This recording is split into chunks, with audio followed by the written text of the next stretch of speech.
I've never eaten at a 3 Michelin star restaurant before, and I'm about to right now. In a rather unassuming hotel sat just north of the city of Copenhagen lives Jordnaer. It's a restaurant run by a couple called Tina and Eric. Tina hosts the front of house, and Eric's the driving force behind the things that you chew. I've eaten at some restaurants with 1 Michelin star, I've eaten at some restaurants with 2. I've had good times, great times, and shite times. Sometimes I've found myself with zero faith left in this rating system of French rubber salesmen. I'm pleased to say that if Jordnaer's the absolute top rating from them, then it fully deserves it. From the opening bites, I was blown backwards and I couldn't really find my socks anywhere. The meal begins with snacks such as Nordic caviar on a buckwheat cracker, the lobster tail with Sancho pepper levitated, and so did I after eating it, like Drake when he smells a pie made by a 17-year-old. The tuna tartlet also made me moan and whimper in a way that's totally fine to do in such a beautiful setting. And it is a beautiful setting, like a front room almost. It's elegant but somehow homely, perhaps aided by the tunes playing throughout, which included The Cure, Elton John, and The Smiths, which fed my ears throughout a 4-hour seating. The plating of every dish was immaculate and considered in a way that actually made each dish more interesting without it being fiddly or overly fussy.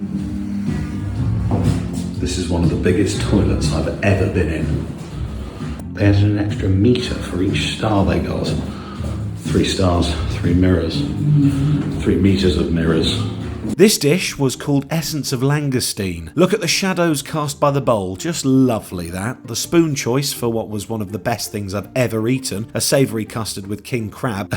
It was fucking stunning, frankly. The bread and butter course included a milk bread brioche hybrid and maple truffle butter, and after much deliberation with our waiter, we decided that someone needs to stuff it with Nutella. Carlsberg is from Denmark, and they coined the phrase, if Carlsberg did, to say if things are good. But they should start saying if Jordnaer did, because if Jordnaer did bread, that's what they've done now.